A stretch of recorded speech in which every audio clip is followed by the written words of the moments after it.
Assalamu alaikum. Bonjour à tous. Je vais donner la solution des exercices 7 et 8 de la série de travaux dirigés numéro 1 du module d'analyse fonctionnelle que j'ai enseigné pendant l'année 2020-2021. Aussi, en 2018-2019, j'ai enseigné, mais peut-être la série a changé. Alors, il y a deux exercices, l'exercice 7 et 8. Regardons l'énoncé de cet exercice 7. Donc, nous avons l'espace L2 que nous connaissons, des suites de carrés sommables, qui est un espace de Hilbert, muni de ce produit scalaire que vous voyez ici. Hein, et on se donne, pour une première question, un ensemble grand V de L2, défini par ces deux relations que vous voyez ici. Et on nous demande de montrer que c'est un sous-espace vectoriel fermé de L2 et déterminer son orthogonal. Alors, quand je pose des questions comme ça dans le cours d'analyse fonctionnelle, je demande toujours aux étudiants d'essayer de donner une solution qui se rapporte au cours, une solution fonctionnelle, si je peux dire comme ça, et non pas une solution algébrique. Alors, quand on s'amuse à démontrer que la loi, pour montrer que c'est un sous-espace vectoriel, montrer que la loi est stable, la loi plus, la loi etc., ça peut prendre beaucoup de temps. Et ce n'est pas vraiment pratique. Parce que comme vous allez voir, donner une solution qui se rapporte au cours nous permet de répondre aux questions suivantes, comme nous allons voir. Alors, regardons cette solution. Bien, alors, l'application que j'ai notée, que je note toujours L, Y, ou A, ça dépend, qu'est-ce que je mets ici, Y, donc L, Y de L2 vers C, définie ainsi, est une application linéaire continue de norme de Y.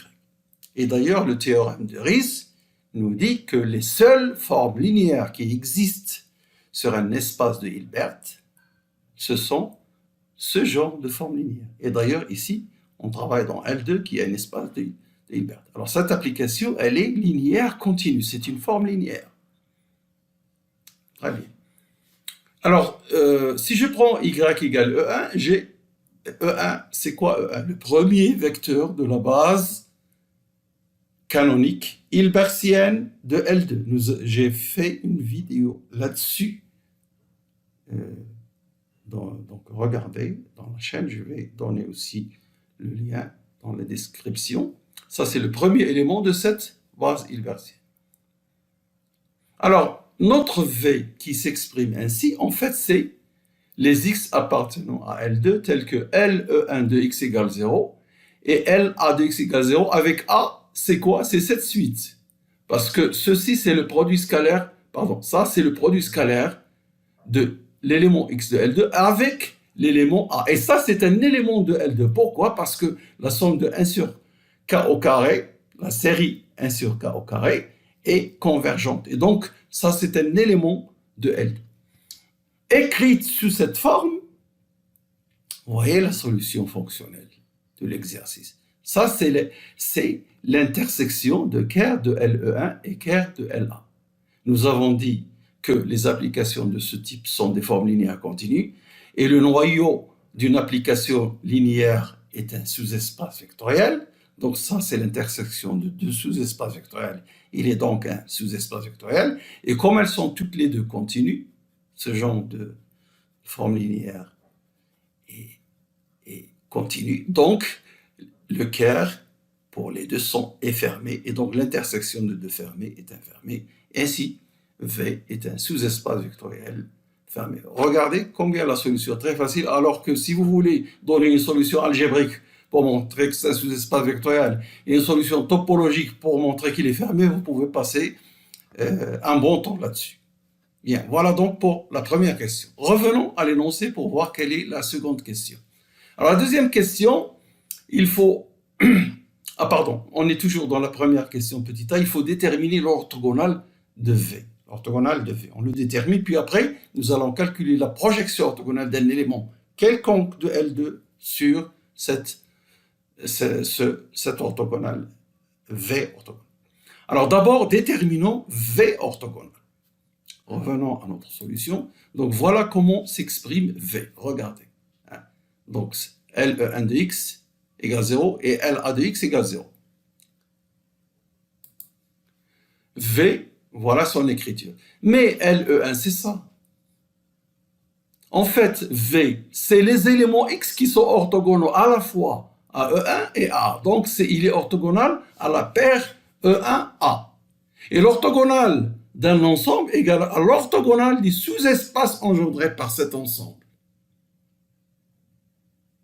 Alors maintenant, qu'est-ce que je fais? Je vais calculer l'orthogonal. Il suffit que je fasse ici orthogonal et j'ajoute ici orthogonal, ce qui va me donner orthogonal de V est égal à l'orthogonal de cet espace engendré par E1 et A, 2 fois, et l'orthogonal de l'orthogonal 2 fois de cet ensemble, je dis qu'il est égal à ça. Pourquoi? Parce que ça, c'est une propriété que nous avons vue dans le théorème de la projection orthogonale. Rappelez-vous, si F est un sous-espace vectoriel complet, nous avons vu dans le théorème de la projection orthogonale comme conséquence que F orthogonal est égal à F. Si F est complet, hein, d'accord. Ce qui revient au même si, parce que ceci, ça c'est un ensemble de dimensions finies. Il est engendré par deux éléments. Et donc il est fermé. Donc je peux appliquer cette relation. Et voilà, on a donc l'orthogonal. Alors, certains peuvent demander pourquoi je suis passé à ça. Pourquoi je suis passé à ça? Alors, l'erreur que font les gens, c'est qu'ils oublient un petit peu des remarques du cours, et ils appliquent quelque chose qui est faux. Hein? Alors, si je fais l'orthogonal ici 2 fois, hein, et j'applique un résultat qui est faux, c'est-à-dire l'orthogonal d'un ensemble de fois est égal à lui-même. D'un ensemble, nous avons dit d'un sous-espace vectoriel complet, ou d'un sous-espace vectoriel fermé dans L2 qui est complet. Alors si vous appliquez ça sans mettre engendré par, vous allez trouver que V est égal à la paire E1A. Mais V, l'orthogonal de V, vous allez trouver l'orthogonal de V égale à la paire E1A. L'orthogonal d'un ensemble, c'était toujours un sous-espace vectoriel fermé. Et donc, il contient 0. Alors, voilà l'erreur. L'erreur, c'est qu'on applique quelque chose sur le théorème de la projection orthogonale ou une conséquence sans se soucier de... Alors, F orthogonal égale à F, nous avons vu que c'est vrai si le sous-espace vectoriel est fermé dans un Hilbert ou bien s'il est complet dans un prix hilbertien. Alors, s'il n'est pas fermé ou pas complet, donc d'une situation qui n'est pas sûre, qu'est-ce que c'est que F orthogonal égale à l'adhérence de F. Ici, notre espace, il est fermé parce qu'il est de dimension finie. Il est même, je vous dis qu'il est de dimension 2 puisque 1 et A forment un système libre. Voilà donc l'orthogonal. C'est un sous-espace vectoriel de dimension 2. Il est fermé, complet. Donc, je peux parler de projection orthogonale. Et pour cela, donc, la deuxième question, je rappelle la deuxième question, c'est de trouver la projection de x pour un x quelconque de L2 sur cet espace V orthogonal qui est de dimension 2, comme je viens de dire, il est de dimension finie, il est fermé donc. Mais je veux calculer l'orthogonal sur V, pardon, la projection orthogonale sur V orthogonal. Un orthogonal est toujours un sous-espace vectoriel fermé. Et comme il est dans L2, il est complet, donc je peux appliquer ce que j'ai vu dans le cours de la projection orthogonale. Alors, voilà un lemme que nous avons donné dans le cours. Tout ça a été fait en vidéo sur des cours précédents. Je peux laisser les descriptions sur le cours pour voir la démonstration. Je rappelle que ce lemme, nous l'avons démontré dans la démonstration de l'inégalité de Bessel. On l'a rappelé plusieurs fois, ce lemme. Alors donc, si F est un sous-espace, F est un sous-espace engendré par une famille finie de vecteurs, comme celui-ci, la projection orthogonale est donnée comme ça. La somme des produits scalaires x, uk, que multiplie uk. Alors, nous, est-ce qu'on a une famille orthonormale de ça? Voilà ce qui va jouer le rôle de ce f, ici, ça. Puisqu'on cherche la projection orthogonale sur cet espace. Alors, regarde. E1A, qui engendre V orthogonal, n'est pas orthonormal, parce que le produit scalaire entre les deux égale à 1. Rappelez-vous, A, c'est cet élément, mais avec ici 1. Donc, quand vous faites A, c'est 1, 1 demi, 1 tiers, etc. Quand vous mettez le produit scalaire de E1 avec A, vous trouvez 1. Donc, ce n'est pas orthogonal. Et ce n'est pas... les vecteurs ne sont pas orthonormés tous. A n'est pas orthonormal. A ici, et ça, quelle est la norme de A? La somme de sigma de 1 sur k au carré, il faut mettre la racine k, ça donne pi au carré sur 6, vous mettez la racine, vous trouvez pi sur racine de 6. Donc c'est pas 1. Alors qu'est-ce qu'on fait? On modifie notre base de telle sorte qu'elle engendre toujours notre espace V orthogonal et de manière qu'elle soit aussi orthonormale. D'abord, orthogonale. Alors, je dis que si je prends B égale A moins E1, avec E1, B et E1 forment un système libre et engendrent aussi V orthogonal.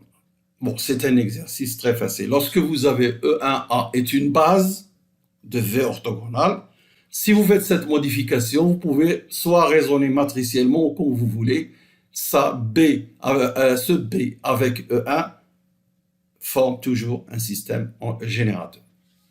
Mais je ne m'arrête pas là, parce que B n'est pas de norme 1. Alors qu'est-ce que je fais? Je le divise par sa norme. Donc je vais ajouter E1 à cet élément U pour avoir une base orthonormale cette fois-ci. Et elle engendre toujours V orthogonale, et c'est une base, parce qu'elle est orthogonale, donc c'est libre, elle engendre V orthogonale. Alors ça, c'est une famille orthonormale qui engendre V orthogonale. Alors maintenant, j'applique le lemme précédent. Donc la projection de X sur V orthogonale, sans l'écrire ici, c'est XE1, produit scalaire de X avec le premier élément de la base, fois E1, plus X vectoriel, produit scalaire avec U, que multiplie U. Maintenant, je n'ai plus qu'à remplacer U par sa valeur. Alors, le produit scalaire de X avec E1, c'est X1, voilà. Et ici, si je remplace U là et là, B sur norme de B, B sur norme de B, ça fait 2 fois B en norme au carré. Et ça, c'est le produit scalaire donc de X avec B, la norme est passée en dessous, c'est un réel, que multiplie le vecteur B. Alors B sur norme de B, les normes, je les ai mises de côté, et là, on a B. Voilà l'écriture. On peut se contenter de cette réponse, mais si on veut aller encore plus loin, qu'est-ce que j'ai dit tout à l'heure? Alors là, ici, la norme de B, c'est quoi? La norme au carré. C'est la somme des 1 sur k au carré, mais à partir de 2. Donc c'est pi au carré sur 6 moins 1. Voilà, donc c'est pourquoi je mets ici ce 1 sur norme de B au carré, c'est 1 sur P au carré moins 1. Et le produit scalaire de X avec B, c'est la somme de XK sur K, mais attention, allant de 2 jusqu'à plus l'infini, que multiplie le vecteur B. Voilà la projection orthogonale. Et ceci termine notre exercice numéro 7. Alors maintenant, je vais parler d'espace quotient pour faire l'exercice. Alors l'exercice que je vais voir maintenant. Alors je vais vous montrer cet exercice. Voilà l'exercice que nous allons faire. Donc l'espace quotient de E par F, où F est un sous-espace vectoriel de E, on définit une norme sur cet espace quotient, on vous demande de montrer justement que c'est une norme et que l'application qui à x fait correspondre à sa classe est continue de norme inférieure ou égale à 1, et puis une condition pour que E sur F soit un banach et que E soit un banach. Si E est un banach, E sur F est un banach. Revenons maintenant sur les définitions de l'espace quotient en détail pour pouvoir faire cet exercice.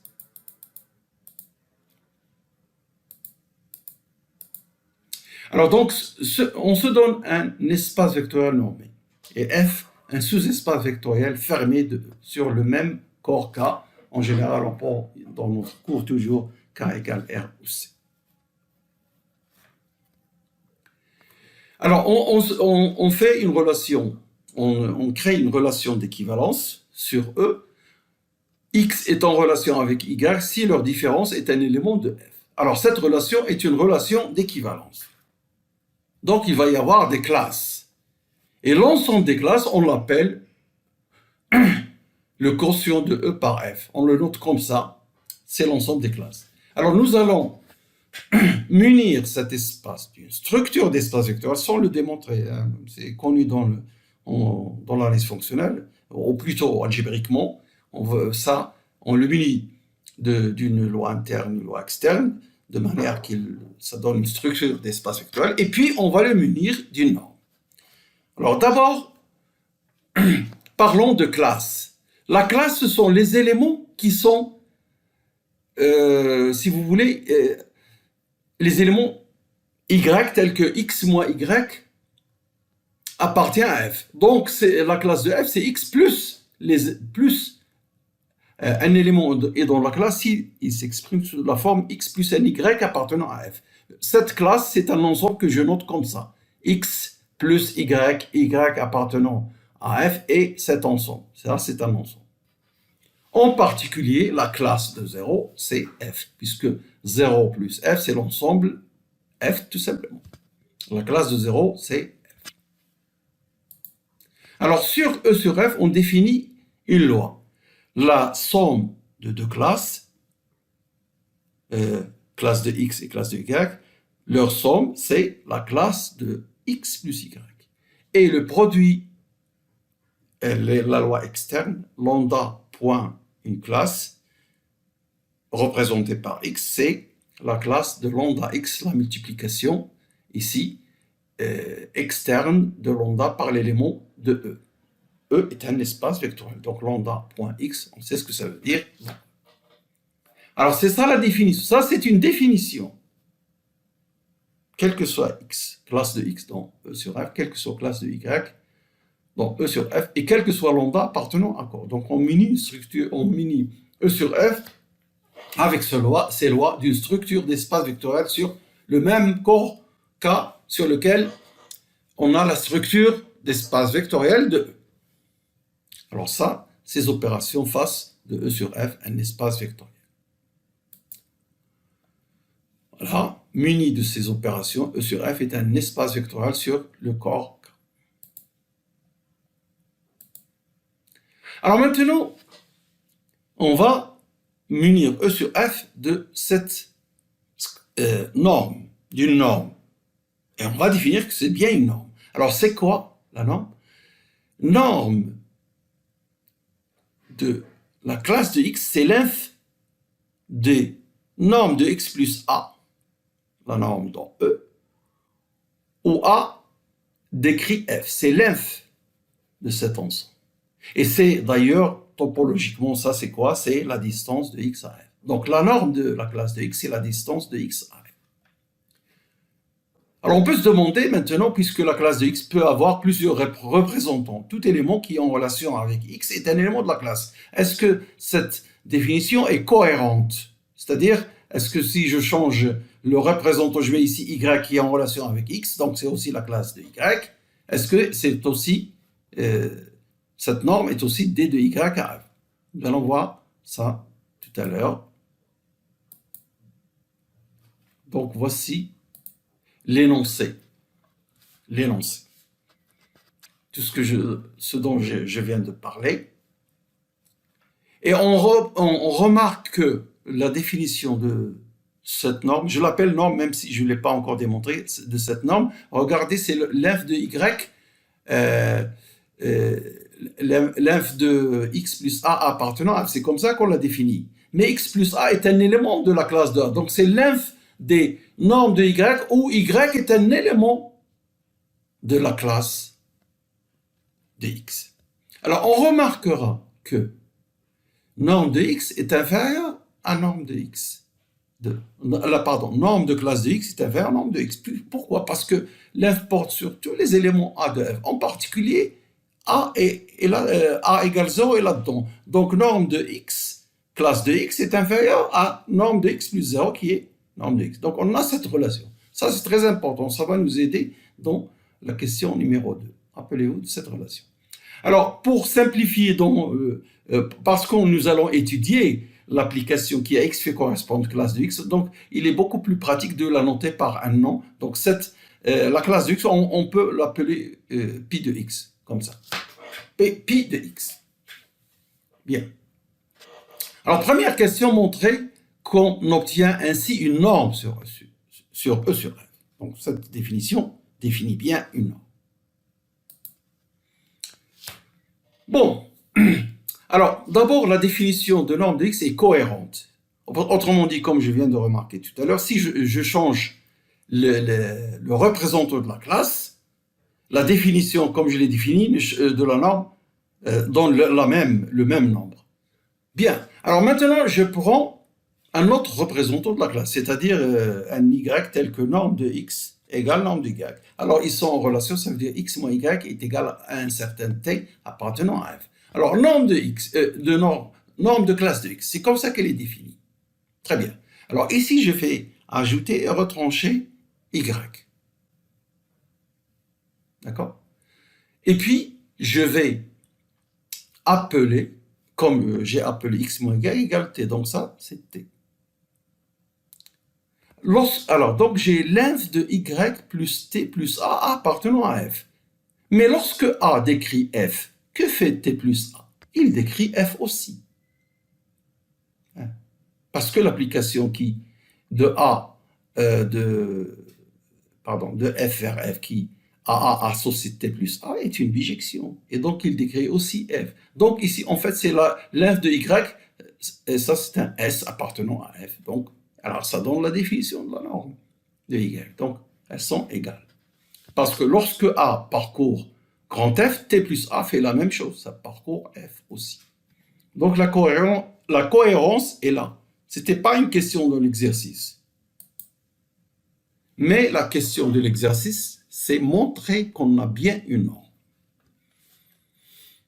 Première, pour avoir une norme, il faut 3 propriétés. La première, c'est ici. Donc supposons pour une classe que la norme égale à 0. Ça veut dire que la distance de x à f est nulle, parce que nous avons vu que dans la définition que c'est ça, norme de classe de x, c'est la distance de x à f. Et si la distance est nulle, ça veut dire que x appartient à f, car f est fermé. Pardon, si la distance de x à f égale 0, ça veut dire que x appartient à l'adhérence de f. Or, f dans l'énoncé est fermé, donc il appartient à f. Et qu'est-ce que je vous ai dit? Que la classe de 0, c'est f. Et donc ici, si x appartient à f, sa classe, c'est la classe de 0, donc il est nul. Voilà, et ce sont des équivalences. Maintenant, la deuxième propriété. Si je prends lambda, je veux montrer que la norme de lambda qui multiplie la classe de x, c'est lambda qui multiplie norme de classe de x. D'abord, si lambda est nul. Je vais distinguer le cas lambda nul et lambda non nul. Si lambda est nul, lambda qui multiplie classe de x, comme nous avons défini les opérations, donc c'est la norme, ça c'est classe de 0. C'est comme ça qu'on a défini la loi externe. Et 0 que multiplie x, donc E c'est 0. Et la classe de 0, la norme de classe de 0, c'est 0. C'est 0. Égale 0 fois norme de x. Alors, pourquoi la norme de classe de 0 égale 0? Parce que 0 appartient à f. La distance de 0 à f égale 0. Et pourquoi 0 appartient à f? Parce que f est un sous-espace vectoriel. Donc, il contient l'élément neutre 0. Donc, ici, la classe de 0, c'est la distance de 0 à f, elle est égale à 0, puisque 0 est dans f. Et 0, le réel 0, c'est 0 que multiplie la classe, que multiplie n'importe quoi, en particulier ceci. Donc on a bien la deuxième relation. Cette relation est vérifiée avec lambda égale 0. Maintenant, si lambda est non nul, et c'est ça où c'est intéressant, je prends une classe quelconque, donc et lambda non nul dans le corps. Alors, la classe, ceci c'est quoi? Par définition de cette opération, c'est la norme de la classe de lambda qui multiplie x. Et ça, c'est l'inf de ceci, lambda x plus y, y appartenant à f. Maintenant, je factorise ce lambda avec les propriétés de la norme dans E. Donc, ici, c'est le lambda sort en module, que ce soit dans R ou dans C. Et qu'est-ce qui reste ici? X plus lambda sur y. Et maintenant, je dis la même chose. Si y parcourt f, 1 sur lambda que multiplie y, une nomothétie, il parcourt f également. Mais je l'appelle S. Et donc, j'obtiens bien la définition de quoi? De la norme de la classe de X. Alors, vous notez que j'ai la norme de E et la norme de classe de E sur F, je l'ai noté par la même notation avec ces barres-là. Je ne peux pas à chaque fois changer le nom parce que mettre E sur F, ici, ça va traîner beaucoup d'indices et compliqué. Alors, vous comprenez toujours quand vous avez norme de quelque chose, regardez ce quelque chose, où est-ce qu'il est. Par exemple, ici, c'est dans E sur F. Donc, c'est la norme dans E sur F. Quand c'est norme de X, c'est un élément de E. Donc, c'est la norme dans E. Alors, finalement, donc, nous avons démontré la deuxième propriété de la norme. Regardons maintenant la troisième propriété de la norme. L'inégalité triangulaire. Je prends deux éléments de E sur F. Hein? Alors, la norme de la somme de ces deux classes, par définition de cette opération, c'est la norme dans E sur F de la classe de cette somme. Et c'est inférieur à x plus y plus un élément de f, s plus t. Ou s plus t appartient à f. Pourquoi? Parce que ceci, c'est l'inf de x plus y plus un élément de f. Et ça, c'est bien un élément de f puisque j'ai choisi s dans f et t plus f. Mais grâce à l'inégalité triangulaire de la norme dans E, c'est inférieur à x plus s plus y plus t. Donc voilà cette constatation, cette relation. Maintenant, puisque la norme est définie comme étant l'inf, la norme de classe de x, c'est l'inf de x plus un élément s dans f, lorsque s décrit f, alors pour un epsilon, je peux trouver un élément de f, que j'appelle s epsilon, tel que x plus s epsilon, inférieur à la norme de la classe de x plus epsilon sur 2. Parce que ça, c'est l'inf. Si je lui ajoute un élément perturbateur, je peux intercaler entre norme de classe de x et cette somme, une norme d'un élément du type x plus un élément de f. De la même manière, pour y, j'ai ceci. D'accord? Maintenant, d'après la relation 4, alors, la norme, cette norme, elle est inférieure à ça. Mettez, puisque c'est vrai, quel que soit st, mettez ce s epsilon et ce t plus epsilon. Donc vous aurez, est inférieur à ça, et chacun, grâce à ces relations, donc inférieur à norme de classe de x plus norme de y plus epsilon sur 2, plus epsilon sur 2 qui fait epsilon. Ceci étant vrai, quel que soit epsilon, alors g, ceci est inférieur à ça. Voilà l'inégalité triangulaire. Deuxième question. Alors, c'est quoi la deuxième question dans cet exercice? Alors, ce que nous avons noté, pi de x, c'est-à-dire classe de x, montrer que l'application pi de E sur f, qui à x fait correspondre à sa classe, est continue et de norme inférieure ou égale à 1. D'abord, la linéarité de pi vient de la définition. Pi, c'est la classe de x. Regardez la définition de l'addition. Alors ça, c'est pi de x plus y égale pi de x plus pi de y. Donc vous avez la linéarité. Et pi de lambda x égale lambda qui multiplie pi de x. Donc vous avez la linéarité de l'application pi manifestement d'après la définition des opérations. Ce qui me reste, c'est de démontrer la continuité.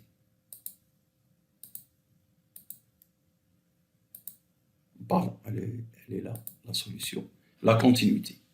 Donc, on a défini comme ça la pi de x, et d'après la définition de ce dont je parlais à l'instant, d'après la définition des lois externes et la loi plus, pi est linéaire de E sur F. Donc ça vient de l'énoncé. D'autre part, d'après la définition de la norme, alors regardez la remarque que je vous ai faite tout à l'heure, c'est que la norme de classe de x est inférieure à la norme de x. Alors, est-ce que je dois répéter ça? Alors, regardons. Voilà. On remarquera en particulier que, donc ici, classe de x, ou si vous voulez pi de x, sa norme est inférieure à la norme de x. Parce que ça, c'est le length de la norme de x plus a parcourant f. En particulier, si vous mettez a égale 0. Donc, ceci, norme de classe de x, est inférieure à norme de x plus 0, qui est norme de x. Bien, revenons à notre solution de la question numéro 2. Donc, nous avons cette relation. La linéarité plus cette inégalité montre que P est continu et de norme inférieure à la. L'application P est continue et de norme inférieure à la. Regardons maintenant la troisième question. Ah oui, alors nous voulons montrer maintenant que si E est un Banach, alors E sur F est aussi un Banach. Alors ça, c'est quelque chose de très intéressant. Cette condition nous permet de montrer que E sur F est un Banach. Nous allons donner la solution. Donc, on suppose que E est un Banach. Bien sûr, F est un sous-espace fermé. Nous allons montrer que E sur F est un Banach. Pour cela, nous allons utiliser le rappel du cours suivant. Un rappel du cours sur les espaces vectoriels normés, qui est le cours par lequel nous avons commencé, qui est le chapitre sur les espaces vectoriels normés par lequel nous avons commencé sur ce cours de l'analyse fonctionnelle. Et je vais donner la description du cours sur le chapitre 1, chapitre des espaces vectoriels normés. Que dit ce théorème? Il dit que si x est un espace vectoriel normé, alors x est de Banach si et seulement si toute série absolument convergente est convergente. On aurait pu faire une démonstration avec la définition classique d'un Banach tout de suite de Cauchy est convergente. Mais nous allons utiliser ce théorème que nous avons vu dans le chapitre 1. Je rappelle, si x est un EVN, espace vectoriel normé, alors x est un Banach si et seulement si toute série absolument convergente est convergente. Eh bien, allons-y. Nous prenons une suite dans E sur F. Donc, une suite de classes. Je l'appelle comme ça Xn. Telle que, qui converge absolument. Converge absolument, ça veut dire cette série numérique, norme de classe de xk, converge. Alors, d'après la définition de la norme que nous avons vue aujourd'hui, cette norme, c'est length de x plus an, lorsque an, la classe de xn, la norme de classe de xn, c'est length de ceci lorsque an parcourt f. Donc, si j'ajoute un petit élément perturbateur à cette norme, je peux intercaler entre norme de xn et norme de xn plus ce petit quelque chose, une norme de xn plus un élément de f, puisqu'il dépend de n, donc je l'appelle an. Quel que soit n, j'ai ça. Alors, cette écriture que vous voyez, ça, en norme, est inférieure à ceci plus ça. Ça, c'est le terme général d'une série convergente. Ça, c'est le terme général de la série géométrique dans R convergente. Donc, cette norme inférieure au terme général ici, inférieure à la somme de deux termes généraux de série convergente. Donc, cette série, elle est convergente. Et elle converge dans E. Elle converge dans R. Mais c'est la norme dans E ici. Or, E est un Banach. Donc, la série tout court sans la norme est convergente. Rappelez-vous le théorème du cours que j'ai rappelé. Donc, ceci converge. Bon, converge, qu'est-ce que ça veut dire? Ça veut dire que si je pose Sn égale à cette somme partielle, ce Sn admet une limite que je vais appeler S. Une limite, la suite ainsi définie. Donc, E converge vers S. Qu'est-ce que je vais montrer maintenant? Je vais montrer que la somme partielle Tn des classes, cette fois-ci, c'est une somme partielle, donc E sur F, je vais montrer qu'elle converge vers classe de S. Et ainsi, j'aurai montré que ma série est convergente, puisque si Tn admet une limite, ça veut dire que ceci converge. Et en plus, j'aurais montré que cette somme, c'est quoi? Ça, c'est-à-dire la norme de la somme. Parce que S, si elle vaut la limite de Sn, ça veut dire que c'est égal à ça. Donc voilà ce que la somme des classes est la classe de la somme. Voilà ce que je vais démontrer. Alors, allons-y. Alors, je vais agir de deux manières différentes, mais en fait, elles sont liées. Parce que tout ça est lié. Bon, je vais appeler classe de x, pi de x pour simplifier, c'est beaucoup plus pratique. Et qu'est-ce que nous avons dit? Alors, rappelez-vous, nous avons dit que Sn, qui est défini ainsi, converge vers S. Bien. Maintenant, Tn, c'est quoi? Comment j'ai défini Tn? Rappelez, c'est la somme partielle des classes de k égale 1 jusqu'à n. Ça, je peux l'appeler, comme j'ai dit, pi de xk. Bon, très bien. Donc, Tn est égal à la somme de k égale 1 jusqu'à n de pi de xk. Mais comme la classe des sommes, c'est la somme des classes, pardon, avant ça. Et xk, si vous lui ajoutez un ak dans f, c'est toujours la même classe. Donc, classe de xk et classe de xk plus ak, c'est la même chose. Pourquoi? Parce que ak est dans f. Donc, quand vous ajoutez un élément de f, vous êtes toujours dans la même classe. Vous voulez savoir ce qu'il est dans f, le voilà. C'est comme ça qu'on l'a défini. Donc, il est bien dans f. Très bien. Bien. Alors, ça, c'est une somme finie. La somme des classes est égale à la classe de la somme. Et là, on retrouve Sn. Donc, Tn, en fait, est égal à pi de Sn. Et puisque nous avons démontré que pi est continu et que Sn tend vers S, alors Tn qui se présente comme pi de Sn va tendre vers pi de S. Ça, c'est une conséquence de la continuité. Donc, Tn converge vers pi de S, et pi de S, c'est quoi? C'est la classe de S. Voilà. Là, nous avons utilisé la continuité. Mais attention, ici, nous n'avons pas utilisé la continuité. Ici, juste les définitions des opérations entre les classes, et que la classe de x plus y, c'est classe de x plus classe de y, qui peut par récurrence donc se généraliser à une somme finie. Ici, nous n'avons utilisé que les définitions. C'est juste dans la conclusion où nous avons parlé de continuité de pi. Mais on peut, dans une deuxième façon de présenter la solution, se passer de la continuité de pi. Regardez comment on le fait. Nous avons montré un peu dans la première méthode que Tn, c'est pi de Sn. Donc, Tn moins classe de S, c'est pi de Sn moins pi de S. Et c'est pi de Sn moins S. La norme de la classe de x est inférieure à la norme de x dans E. Donc, ici, Sn moins S, c'est comme un x, donc on a ce inférieur ou égal. D'après, nous l'avons vu comme remarque dans l'énoncé même. Donc, je répète, classe d'un nombre, la norme de la classe d'un nombre est inférieure, d'un vecteur plus précisément, la norme de la classe d'un vecteur est inférieure à la norme de ce vecteur. Et quand on a ceci, eh bien, puisque Sn tend vers S, donc ceci tend vers 0, donc il en est de même de celui-ci. Donc, voilà. Tn converge vers S. Et nous avons la démonstration. Ainsi, donc, cette troisième question est démontrée de deux manières différentes. Modulo un résultat du cours. Nous avons utilisé cette caractérisation. C'est un résultat topologique. Donc, on utilise même en topologie. J'aurais pu faire une démonstration avec la définition classique d'un Banach, c'est-à-dire tout de suite de Cauchy et convergente. Ainsi s'achève la solution de cet exercice 8 et cette séance.